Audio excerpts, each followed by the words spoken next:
Welcome to the Voices of Otolaryngology podcast series, where we spotlight diverse perspectives and insights within the field of otolaryngology. I'm your host, Rahul Shah. Let's jump into it. Welcome to Voices of Otolaryngology. I told you one of my favorite phases is sometimes you just get lucky. Well, I got lucky with this job, Doug. Doug hired me. All right, Dr. Backous, I won't have a lot of podcasts where I'm sitting with one of my bosses. Doug, why don't you introduce yourself, and I'll tell our members a lot of hats that you wear and have worn in the academy, because this is going to be a unique podcast. I really want Dr. Backous helping us think about the future. And he's going to tell you about himself a little bit, and I'll tell you why I think he's really unique in helping us think about what the future of medicine holds. So Doug, a little bit about yourself. So I'm a neurotologist, and I've been in Seattle since I finished my training. I was lucky enough to go to medical school at the University of Washington. I did my residency down in Houston, which was a totally different part of the country, different way of thinking, different way of approaching medicine and life. And then went to Baltimore to Johns Hopkins, where I had the honor of being the first neurotology fellow at Johns Hopkins. Wow. And I went back to Seattle, actually, because my children were the fourth living generation of my family. So I left academics, which I love dearly, really to make a family decision, and went to Virginia Mason Medical Center, which at that time was like a Mayo Clinic of the West. And so I was able to still conduct research. I still did some basic science research with the vestibular group at University of Washington. And in about 2002, I realized that we could develop all the technologies we wanted, but getting it to people was more important. It doesn't matter if your car's the fastest, if nobody drives it, it has no impact. And so I really shifted more into what do I need to do to get care to people who need it, regardless of, their social situation, regardless of where they live. And that required some different thinking about how to get there, because I really didn't have a lot of experience. So I was very well trained at Johns Hopkins. I've always loved my clinical practice, but in 2002, I went to Japan and did the full Toyota management training on lean production to try to get cochlear implants as my passion to be something that would no longer be an expense to an organization, but could be an asset, both for patient care and quality, but also that it would be a contributor and not be a bank breaker. In 2011, I went back to University of Washington Business School. I left Virginia Mason in 2010. I went to Swedish Hospital, which is putting together a neuroscience institute. It allowed me to expand my neurotology portion of my practice. But in part of that, they put me through business school to really be prepared to go into leadership positions within the Swedish system, which later became purchased by Providence. And in that process, I realized that I really love patient care, and that I was able to talk to people across the spectrum about what we do. So I could talk to patients, I could talk to upset families. People don't come to us because they feel good. We're physicians, we're to take care of a problem. And what you realize is every person represents a village. So you're impacting the whole family. And which really led me into what is the social impact of what we do? And why can't a child who lives 5 miles from my office on the Rainier District of Seattle, why can't that child get ear tubes to prevent a speech delay to put them behind in school when somebody 5 miles the other way in a nice neighborhood gets it like that? And that's an easy problem to define, a difficult problem to fix. And we all have our little piece in fixing those issues that occurs over a longer period of time. And I would say that that really shifted me, all of my research focus, my speaking, into developing best practices on the clinical side, but getting those best practices into people's hands who need them, which then led me to saying, well, what's the best vehicle to do that? Well, the best platform that we have in the United States and in the world in otolaryngology is the American Academy of Otolaryngology. So I ran for the board. I really enjoyed being on this. Gosh, I think it was just after Christopher Columbus left Spain. I think I finished my board service, my 4-year board service in 2023. And then I was asked if I'd run for president. Okay. And being president of the Academy, more than anything else I've experienced in my career, is an incredible opportunity to move the needle, because it puts the confidence that our governmental structure, our regulatory structure, and all of our membership, it puts that confidence behind you to say that if this organization is endorsing you, then what you have to say might have some meaning. And I think it goes back to, I heard a great podcast about Winston Churchill, and his mantra was, my goal is to have millions of people that I've helped who I never meet. And when you start getting to that scale about why is Medicare reimbursement so important? Well, it's not about physicians making more money. It's about keeping offices open so there can be access for those people in Rainier Valley, 5 miles from our office to the south, can have a place to go, even though they don't generate revenue for that practice. And so the dialogues, the partnerships that have been made available to the academy, and even to me to be able to go after my truly defined life mission of using the gifts that God's given me to help people I've never met. Pretty broad personal mission statement, but pretty straightforward to actualize through working in the academy. And so I'm in the 3rd trimester of my career. I can say that now because my Peter Frampton hairdo has been reduced to a gray mustache. And I still love to water ski, and I'm going to convince you and everyone else here that I'm still good at it, although I'm probably not. But I have this piece of my career now where I've gathered all of this knowledge. The academy sent me to the advocacy program at Brandeis University in 2018 so that I could learn the language to speak to legislators and go in as with the cloud of a surgeon and check my ego in the locker room on the way into the room so that it doesn't get in the way of what the goal that we're trying to achieve is actualized. People like Harry and his group in the advocacy division of the academy prep us so well when we walk in these rooms. And anybody out there that wants to advocate, first, give to the pack. If not, don't bitch about what you're earning. Number 2, on the Hill, a physician has a certain clout you just don't see in any other class of person, talking to people who actually wake up in the morning with the tough job of how they can distribute the money that we have as a government between roads and healthcare and all these other issues that they have.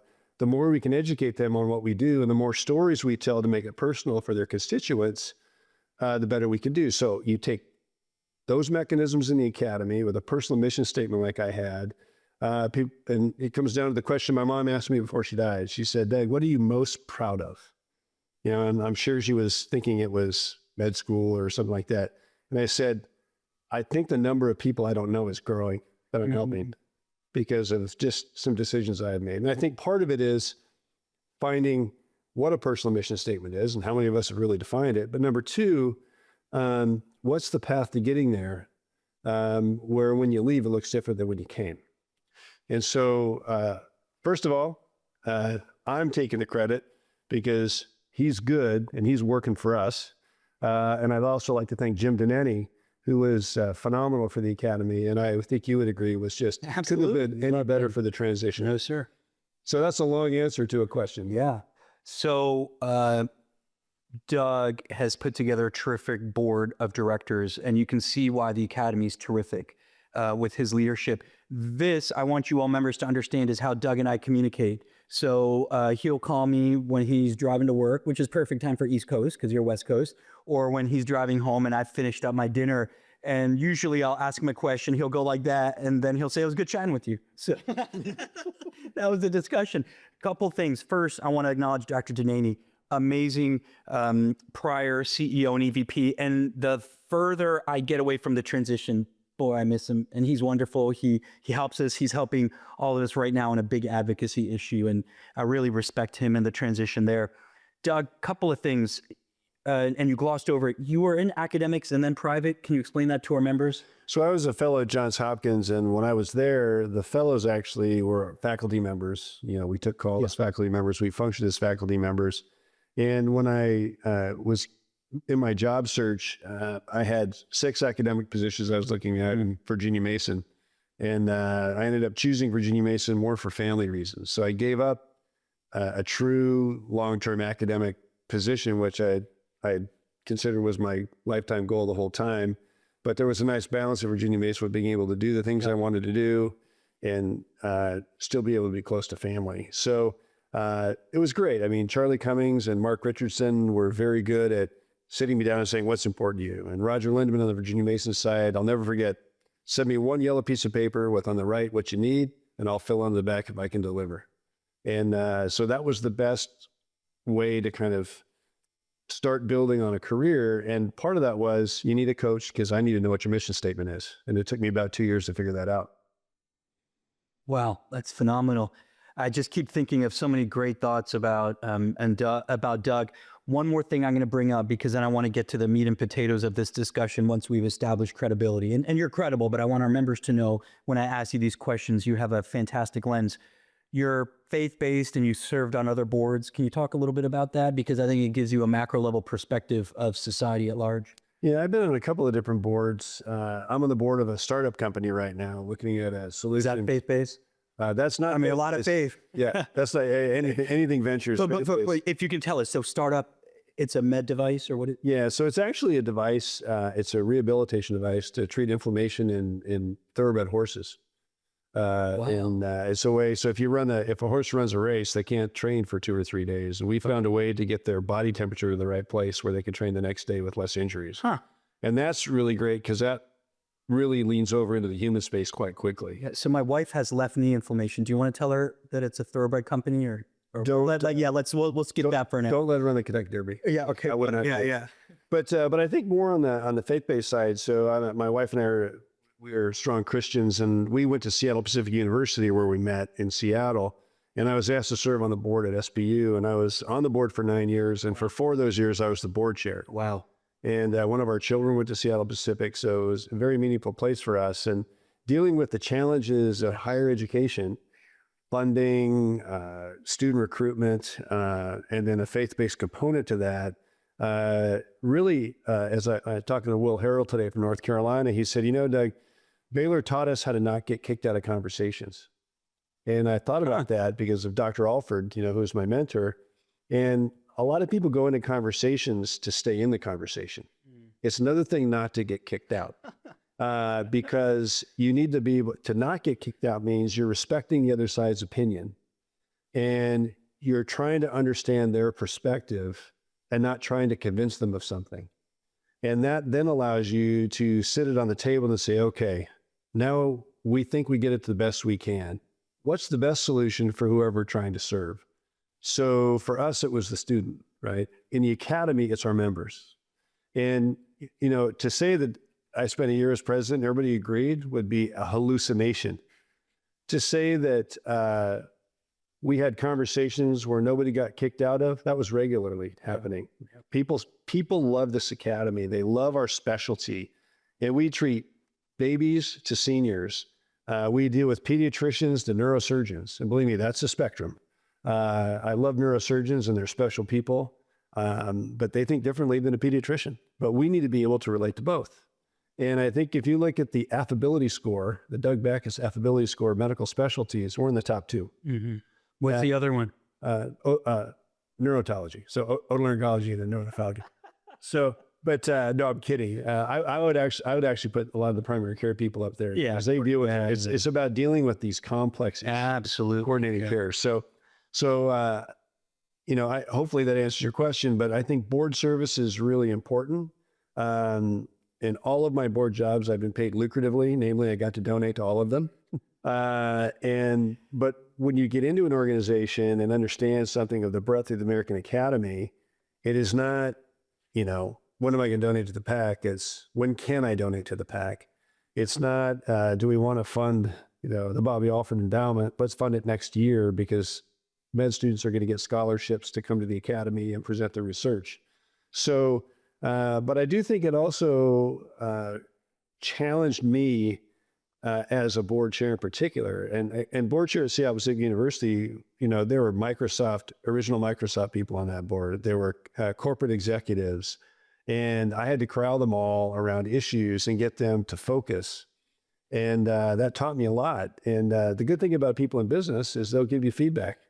And some of it doesn't feel very good, but that's why you have long drives home to kind of think about it. And that's why we talk when I'm driving, because that's my thinking time. And it did teach me that to serve an academy like we have, we're not a political organization. On my view, on any side of a political issue, we are apolitical, Doug. Is our side of a political issue is what's the humanitarian piece that we operate in. Yep. And again, a lot of people say, well, the academy is serving our patients. Actually, in my mind, we're serving otolaryngologists so that they're empowered to serve their patients. So indirectly we are, but that's where our decision-making needs to flow. That's simply my opinion. So hopefully the academy will remain a platform where open conversation is extremely important, and there's no such thing as a stupid question. Now you all know why I took this job, and let me show you how we did it, because it speaks to Doug and my integrity. It was actually a handshake. I knew he would take care of me, and he did, and that was really it. You remember that? Doug went on, and he said, "How does it sound?" I said, "Sounds good." And I wanted you all to understand where he comes from, which is a deep faith-based commitment to humanitarian causes. I'm going to ask the very most poignant question, but I want to set it up. First of all, love that statement about Dr. Harrell and yourself. And we need to think about that. It enabled you not to get kicked out of the room. That's right, because we have to speak up and advocate. And that's exactly what you have led during your leadership with the Academy. The other thing that I noted about you, so you went to Houston, to Hopkins, then back to Seattle, then they sent you to Japan to learn, then you went to Brandeis to learn. You're in a very unique position to answer the most important question of this podcast. What does the future look like?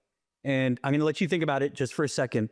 I'm talking vis-a-vis otolaryngology, not about medicine, and don't give me the stuff about prior auths and other things. You've done industry, you've done innovation, you've done academics, you've done private, you've done faith-based, you've been in Japan with Lean Six Sigma, you've done advocacy.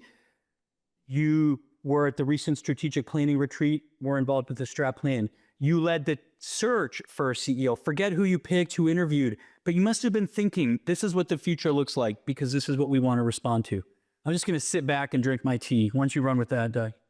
So I think when I really put my head into what is the opportunity for otolaryngology? Yeah. So there's this enormous patient care opportunity, and we deal in communication science. We deal in how people speak. We deal in how they hear. Yes. We interpret. We're the only people on earth that can read an ophthalmology note. But so on the patient care side, we have a unique space. It overlaps a bit. Endocrine overlaps, head neck overlaps a bit, but there's a lot of uniqueness to otolaryngology. But when you talk about how somebody hears, somebody develops language, how they're able to verbalize that they've got head and neck cancer, for instance, we're in a unique space. But more importantly, we're good people. And as a specialty, a good friend of mine, neurosurgeon, he said, Doug, if you can take me to the equivalent of the American Academy meeting for neurosurgeons and find 5 people you don't want to punch, I'll take you to dinner. And he said, I could go to your academy or not find anybody I want to punch. Interesting. And he said, it takes a lot of ego to do what we do. As a neurosurgeon, you know, you have to do a case. And if that case goes horribly, you've got to scrub on the next case, right? And so there's this toughness that has to be there, this partitioning. And what I find is that neurosurgeons partition intellectually. I think otolaryngologists partition more from the heart. And I think I don't look at my hearing loss patients as my next stapedotomy. It's how's this person going to communicate better with their family and their community? Is this going to get them back to church? Is this going to get them back to bingo club if that's what they like to do and that's where their people are? But more importantly, it goes back to the fact that we deal with pediatricians, geriatricians, we deal with urology, everybody gets involved in our patient care, and we're able to have a conversation with those people. So I think there's an inherent responsibility to our specialty to be the tent by which some of these difficult conversations can happen. And I'm just walking the halls here of all the private practice people that have come to this meeting, excuse me, and there's good ideas everywhere. But the first question I get in the hallway is, how you doing? Now, this is what I want you to know about me, right? And so when I look at the future of otolaryngology, I think from a technology standpoint, we are a very technical field. We're a great field for women in surgery to be, because they can build any kind of practice they want. And without sounding chauvinistic, the pressures on a woman in surgery are much different than the pressures on a man on surgery from our society that we live in. But they can have a really awesome career no matter what decisions they make, just like a guy can make. So I think our platform to get really good people, and I think we saw in the last match, 50% of the match was women this year. That's encouraging to me.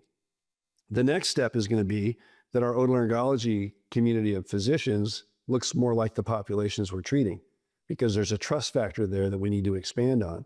So we treat communication disorders, we treat children, that's all opportunity to cross those boundaries much quicker than other specialties around us. The other thing is we tend to take longitudinal care of patients. So I've been in Seattle now for 27 years. I just saw a woman last week who I saw for her first ear surgery at 3, and I met with her on Zoom so she could show me her baby. Because she just remembered. Real. Yeah, so it's amazing how that longevity piece can occur. So when I look at otolaryngology, there's a technical side. Look what's gone on in rhinology in the last 5 years. And now what's happening with biologicals and applying. So we've got genetics of head and neck cancer. It used to be a temporal bone cancer was a huge resection, ablation, and deformation. Now it might be a biological substance. It might be an antibody. It might be immunoglobulin. I mean, there's so many things going on right now. It's really fascinating. So I think from a technology side, it's very intellectually stimulating and has a very bright future to use platforms like the Academy to convene industry, to convene science in a neutral place to where we can say, let's work on these things together to synergize the trajectory and get us there faster. For lack of a better term, we could kind of be the AI model for innovation in our space of the head and neck. That's where the Academy can fall. So as a specialty, technologically, we've got some really cool stuff coming, even around the new ways of medical education, outlined nicely in ENT Today this month. But on the other side, let's get back to the social piece. Most otolaryngologists have the ability to talk to most people. And we can be the bridge between medicine, between legislation, between regulatory, between insurance companies. I don't hate insurance companies. I wouldn't want that job, right? But how do we educate them in a way to where they become more patient-friendly? Not more friendly to me, more patient-friendly to my patient, or just more friendly to my patient. So I think when I look at the future of otolaryngology, I see a technologically very sound field. I don't see a lot of threats to what we do in most areas. When you look at thyroid function and thyroid surgery, endocrine surgery, big overlap with general surgeons, that's where we need to be able to stay at the table and have conversations and not get kicked out of the conversation, hear things we don't want to hear, but get what we want at the end of the conversation.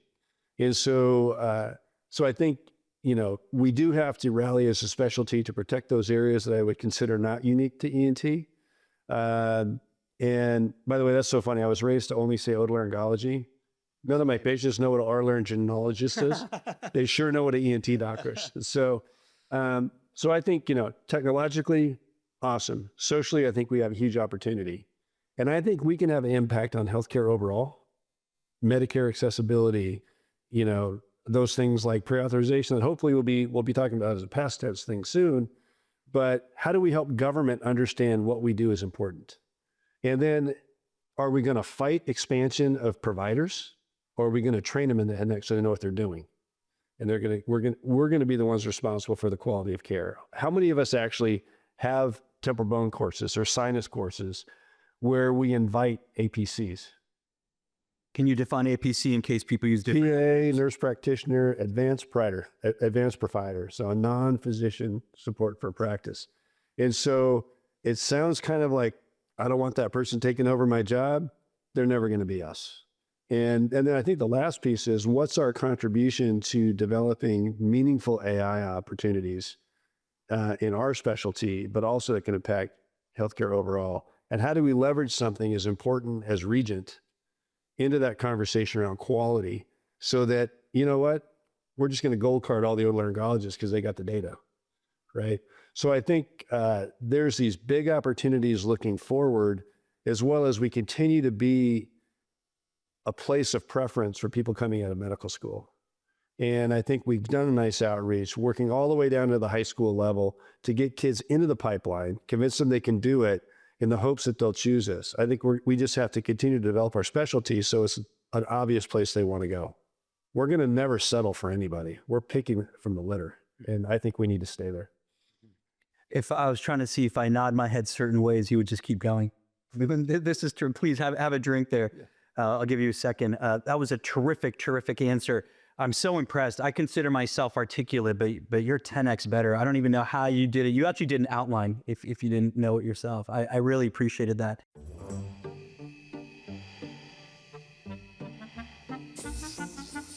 If you struggle and struggle and struggle with CPAP, you should check out Inspire. No mask, no hose, just sleep. Inspire, sleep apnea innovation. So we punch above our weight. Listening to you, I'm excited that I'm an otolaryngologist. I'm excited to work for our members. 15,000 members. You gave us the opportunity set. The potential is huge. But you, I think, believe we can make change. 15,000 of us. Absolutely. So if I just take one area, let's look at advocacy for a moment. Our PAC isn't the biggest PAC. We don't have the huge number of members to generate tons like of... the lawyers do. Right. Exactly. Doesn't mean we can't do better with our PAC, but I won't say the PAC anymore until I say the PAC next time I say the PAC. Yeah. But the reality is we are so trusted on the Hill in DC that agencies will actually call us. You know this. And yeah, explain this for our members, because I don't think people realize how profoundly they look at us. Go ahead. So otolaryngology is trusted on the Hill, trusted by the Senate, trusted by the House, trusted by CMS, trusted by the regulatory agencies. NIH, yeah, everybody. The NIH, Debbie Tucci does a phenomenal job with NIDCD, but the NIH overall calls us when they have an issue. Industry people call us when they have a problem. Yeah. How can you help us solve this problem?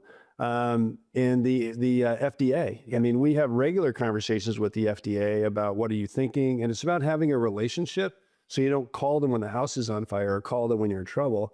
And then what ends up happening is they'll call and say, we smell a house fire in your basement. Have you opened the door? Yeah. And then we'll look at it. So, but when you get on Capitol Hill, it's fascinating to me. And the story I'll tell you is when Maura was running our advocacy division, she got me into a dinner when I was here for an advocacy week. And it was held by 4 congressmen, and it was industry. Just left. And so my plane was delayed, and I was in the car, and I said, I'm not going to make it. I'm going to be 20 minutes late. He said, well, the congressman said he'll wait. So I came in, and it was the senior VP from Amgen. It was Stryker. It was Medtronic. It was several other trade organizations. And I was the only physician. And I came in, and the chair next to the host was still open. And he said, we saved this for you, Dr. Backous. Wow. And the whole time this conversation was going, I said, so what do you think? What do you think? Oh, my. And the guy from Amgen got notably a little irascible. Oh, yeah. He's from Seattle, so I love Amgen. But there's this inherent trust. Like, do you agree with what they're saying? And so we can go spend a little on the Hill and get a very big scope of attention.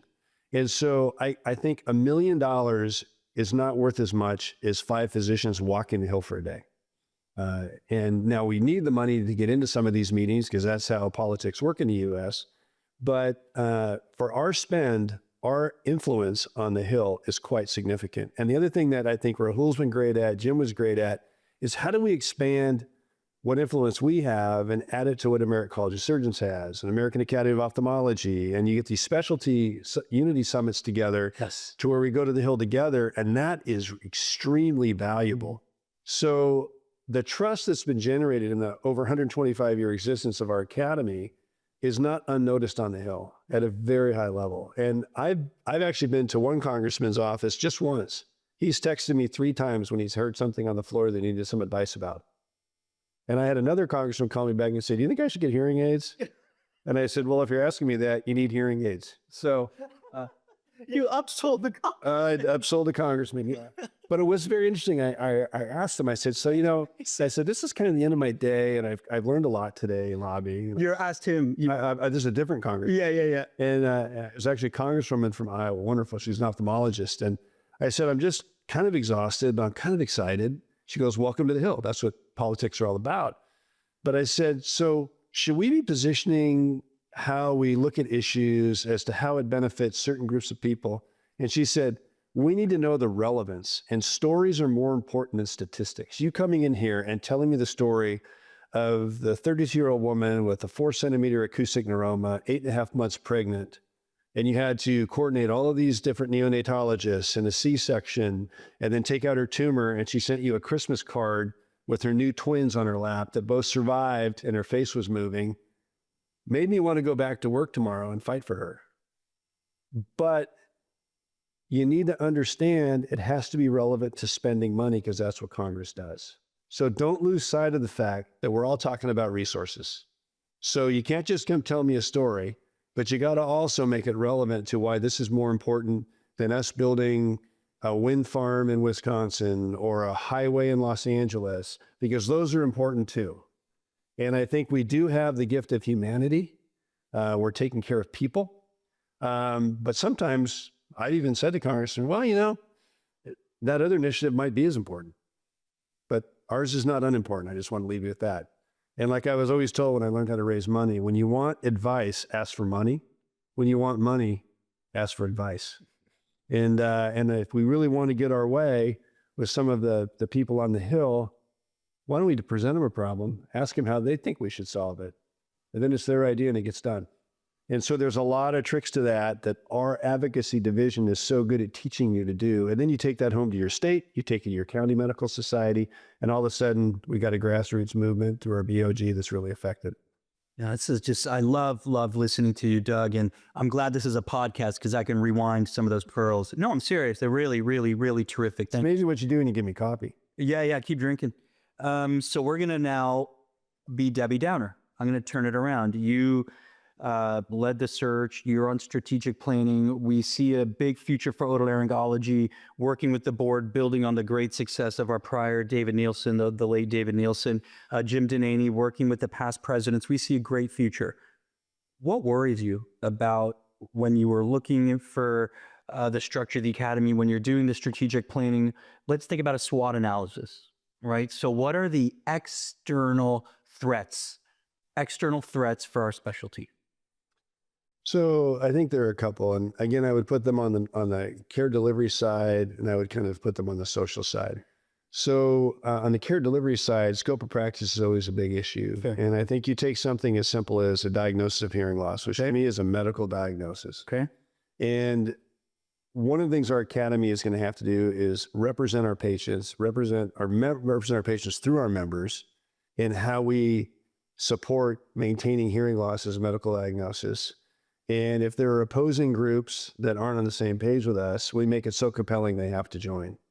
So if we can't correct this divide around hearing loss between some of the audiology societies and where we're going as a medical specialty, patients are going to continue to lose. Because the one thing that doesn't fly with regulators and legislators is division. And if you say scope of practice, you've just shut their brain off because they don't want to hear about it. It's like trying to chop down a tree to preserve your view of the waterfront. City council doesn't want to hear about it. That's your problem.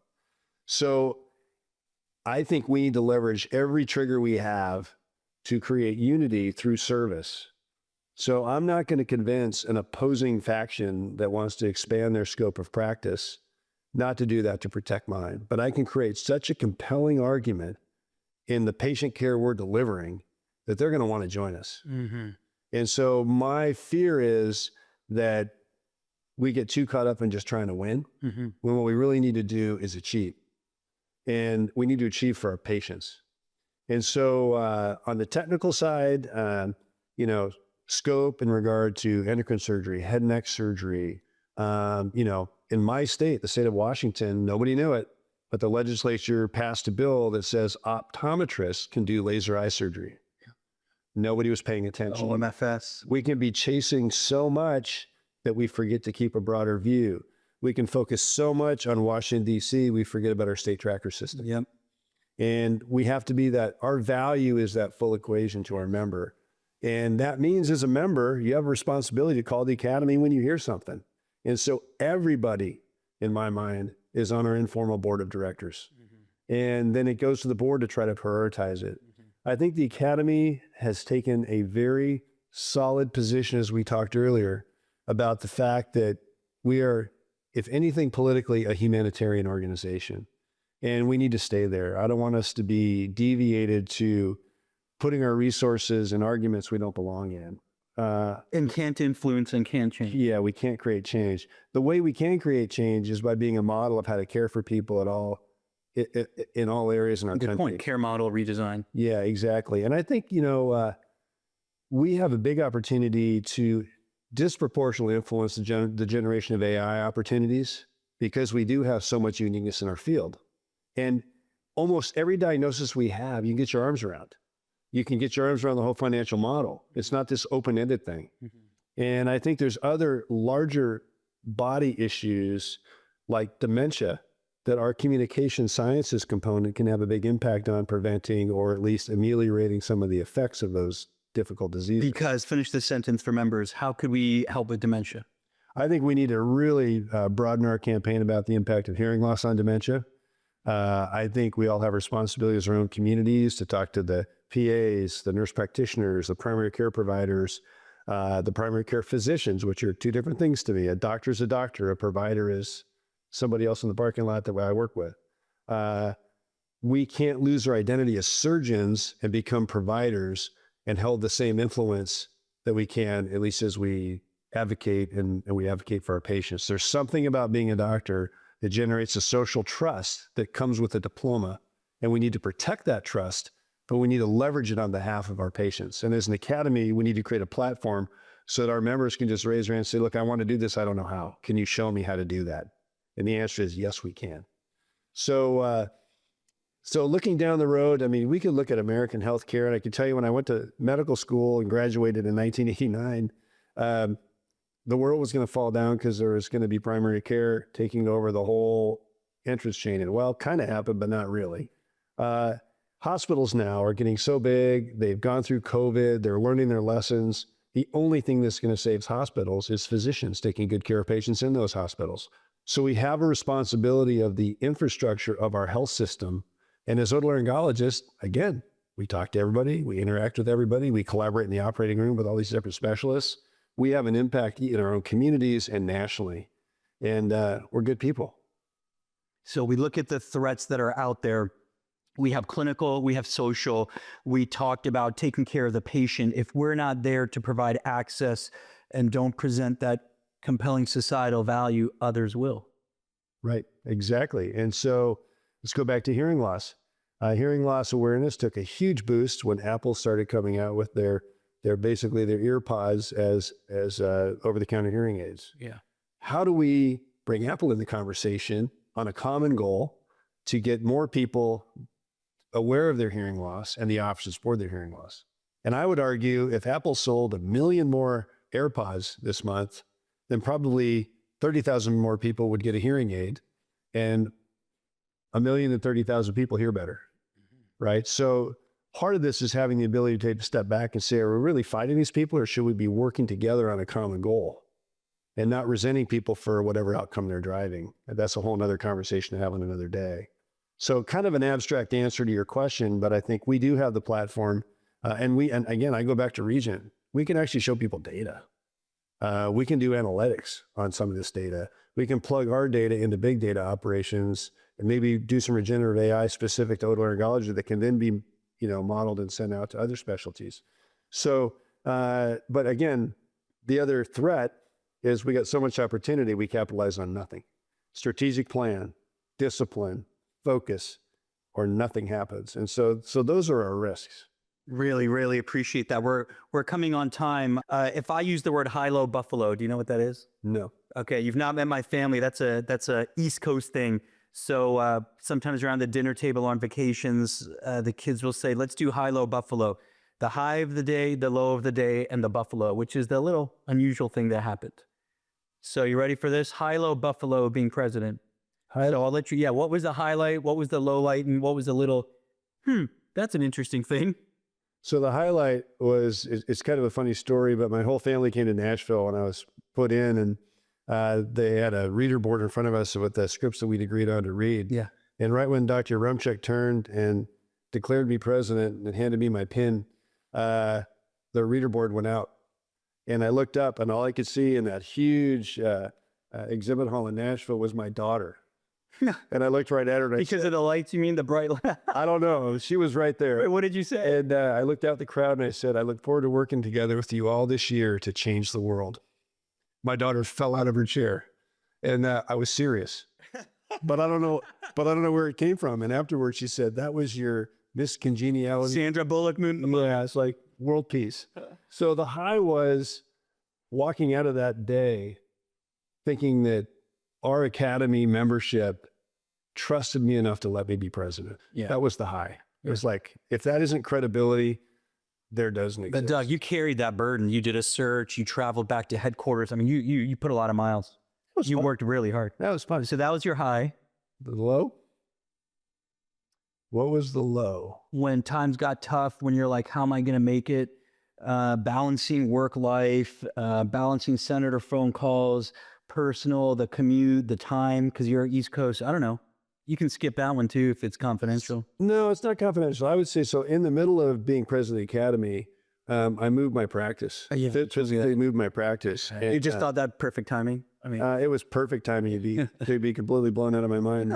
But actually, I will say the academy provided enough consistency and impact that it got me through the tough parts of moving my practice. And it's been great. I mean, the academy experience was phenomenal. My practice is phenomenal. I really enjoy my partners. And I think the practice that I moved from is still within our overall company. And my fellow took over the job up there, and Juno Lee is doing a great job up in Edmonds. So I think that all worked out really well. But the low was, it's like, man, I need one more thing to do today. And so I didn't catch many fish that year. Yeah. But I think I feel bad for you there. All right, Buffalo. The thing I didn't recognize that would happen, or the most unusual thing? Yeah, Buffalo is like, high, low, Buffalo. Oh, I just saw that weird thing. Or I'll tell you my Buffalo. You want to hear this? And then I'll give you the high and low. So I've been in the seat December 2nd. I got to attend the annual meeting. I'm going to wait for you to finish that before you choke. And it was one day of the annual meeting in Miami. And I said, I'm going to go hit the beach. And I saw my friend Doug Backous, who just hired me, coming out of the water in his swimsuits. He doesn't wear a shirt top, just in his swimsuits, just like Baywatch. And it was really surreal. And I didn't have anyone there with me, and so it made it even awkward. So that was my Buffalo, and then we had a good chat. So that was my Buffalo. Just unusual thing about being president. Somebody asks you a weird question. You're international, and you're kind of struck by the power of the seat. I don't know, anything kind of unusual when you were president? The thing I didn't expect, and I feel almost badly about it, was I was in Cartagena, Colombia, at a big Colombian Society meeting, and I was invited to the Colombians' version of WIO, the Women Otolaryngology. Sure. And they invited me to come. They said it was their first meeting inspired by our WIO. Oh. And so I went, and they had 35 seats for dinner or for breakfast. It was a funded breakfast, and 50 men showed up from their academy.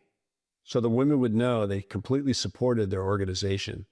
And so I wouldn't have expected that. I was proud of it. Wow. But what made me even more proud was that was inspired by our WIO. And so I think the Buffalo is, none of us know the people we're impacting that we haven't met. That is the end of this episode. Thank you very much, Dr. Backous. Thank you. Thank you. Thanks, guys.